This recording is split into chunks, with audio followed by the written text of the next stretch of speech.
ការធ្វើទស្សនកិច្ចនៅមន្ទីរពេទ្យទាំងនោះគឺជាបទពិសោធន៍ដ៏ជ្រាលជ្រៅមួយយើងមានអារម្មណ៍ដឹងគុណដោយស្មោះចំពោះជំនួយពីសាសនាចាស់ដោយសារសេចក្តីស្រឡាញ់របស់យើងចំពោះព្រះនិងកូនចៅទ្រង់នៅថ្ងៃទី29ខែឧសភាឆ្នាំ2025ប្រធាន Susan H. Porter មកពីគណៈប្រធានអង្គការបឋមសិក្សាទូទៅនៃសាសនាចាស់នៃព្រះយេស៊ូវគ្រីស្ទនៃពុទ្ធសាសនាចុងក្រោយបានធ្វើទស្សនកិច្ចនៅមន្ទីរពេទ្យកុមារជាតិនិងមជ្ឈមណ្ឌលជាតិគាំពៀមេដានិងទារកក្នុងរាជធានីភ្នំពេញប្រទេសកម្ពុជាមូលនិធិទាំងនេះបានមកពីម្ចាស់ជំនួយដូចជាអ្នកនិងខ្ញុំមកពីជុំវិញពិភពលោកពេលខ្លះមានកុមារតូចៗផងដែរហើយពួកគេផ្ដល់អ្វីដែលគេអាចធ្វើប្រធាន Porter បានធ្វើទស្សនកិច្ចស្ថាប័ននានាហើយបានឃើញពីឥទ្ធិពលនៃការគាំទ្ររបស់សាសនាចាស់អញ្ចឹងក៏ខាងជួយក៏បានផ្ដល់នៅសម្ភារៈបរិក្ខារមួយចំនួនសម្រាប់ផ្ទៃផ្ទះកាត់បញ្ហានេះគឺថាវាផ្ដល់ឲ្យមន្ទីរពេទ្យសមាជិកនឹងមានការរីកចម្រើនណាមានការរីកចម្រើនទាំងការងារបច្ចេកទេសទាំងការងារផ្ដល់សេវាជូនដល់កុមារកម្ពុជារបស់យើងបទពិសោធន៍នៃការសហប្រតិបត្តិការនេះគឺបានផលជាផ្លែផ្កាគឺឃើញចំនួនអ្នកជំងឺកើនឡើងរហូតដល់សប្តាហ៍ថ្ងៃហើយបន្តសហការគ្នាដើម្បីឲ្យសេវាកម្មនៃការថែទាំព្យាបាលនៅមជ្ឈមណ្ឌលជាតិគាំពៀមេដាទារកយើងបន្តរឹងមាំថែមទៀត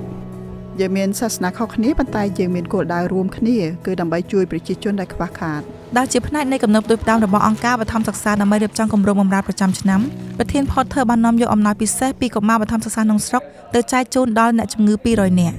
កុមារដែលចូលរួមនៅក្នុងគម្រោងបម្រើដែលជួយកុមារដទៃទៀតឲ្យមើលឃើញពីរបៀបដែលអាចចែកចាយក្តីស្រឡាញ់របស់ព្រះយេស៊ូវគ្រីស្ទជាមួយអ្នកដទៃនៅពេលកុមារបានរៀបចំដាក់សម្ភារៈចូលគ្នាអ្នកអាចមើលឃើញពីអារម្មណ៍រីករាយនិងមោទនភាពរបស់ពួកគេនិងក្តីស្រឡាញ់របស់ព្រះអង្គសង្គ្រោះបន្ទាប់មកយើងត្រូវយកសម្ភារៈទាំងនោះទៅជូនអ្នកជំងឺហើយមើលឃើញនៅអំណរដែលពួកគេមានក្នុងការទទួលសម្ភារៈទាំងនោះដោយមានអារម្មណ៍ថាពួកយើងនឹងព្រះស្គាល់និងស្រឡាញ់ពួកគេខ្ញុំចង់ឲ្យពួកគេមានអារម្មណ៍ល្អ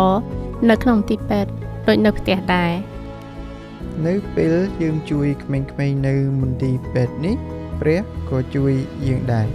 ប្រធាន Porter ក៏បានផ្ដល់ការងារបម្រើដល់សមាជិកនិងថ្នាក់ដឹកនាំគ្រប់វ័យទាំងអស់នៅក្នុងតំបន់ផងដែរជាពិសេសសហគមន៍សាសនាចាស់ដែលកំពុងរីកចម្រើនគាត់បានបង្រៀនពួកគេឲ្យងាកទៅរកការអធិដ្ឋានការបម្រើព្រះវិហារបរិសុទ្ធនិងក្តីស្រឡាញ់និងការសន្យារបស់ព្រះចំពោះពួកគេនេះគឺជាឱកាសដ៏សំខាន់ម្ដាយខ្ញុំនិយាយថាក្រោយពីបានចូលរួមក្នុងសាសនាចាស់អស់20ឆ្នាំមកគាត់មិនដែលមានឱកាសល្អបែបនេះដើម្បីនៅជិតអ្នកកាន់តំណែងទូទៅរបស់សាសនាចាស់ឡើយខ្ញុំបានស្ដាប់មនុស្សម្នាក់ដែលខ្ញុំកោតសរសើរខ្ញុំពិតជាកោតសរសើរចំពោះអ្វីដែលគាត់បានមានប្រសាសន៍ពីព្រោះវាឆ្លុះបញ្ចាំងពីបទពិសោធន៍របស់ខ្ញុំផ្ទាល់ខ្ញុំអាចបដូរទៅនឹងសាលកិច្ចរបស់គាត់ពីព្រោះទោះបីជីវិតពេញដោយឧបសគ្គនិងការសាកល្បងក៏ដោយព្រះទ្រង់គង់នៅទីនោះសម្រាប់យើងជានិច្ចជាការរំលឹកដ៏ទន់ភ្លន់ដល់ខ្ញុំ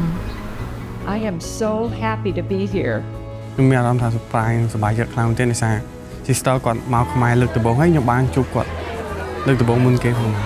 ពីប្រទេសថៃទៅកាន់ប្រទេសឡាវទៅកាន់កម្ពុជាទៅតៃវ៉ាន់ខ្ញុំមានអារម្មណ៍នៃក្តីស្រឡាញ់និងរីករាយខ្លាំងចំពោះពួកបរិសុទ្ធនៅពេលយើងបម្រើអ្នកដទៃយើងមានអារម្មណ៍ថាមានថាមពលនិងអំណរ